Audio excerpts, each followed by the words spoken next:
Ladies and gentlemen, boys and girls, check this out if you will.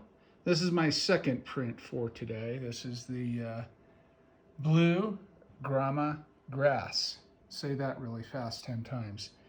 Beautiful. I actually even spilt some potassium oxalate on the print as it was developing. It didn't seem to hurt it.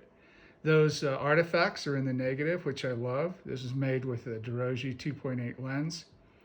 Just really fantastic stuff. This is another toned Kallitype print from a wet Collodion negative.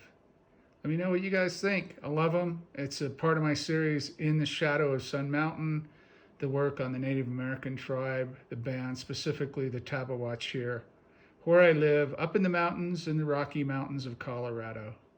Thanks for looking.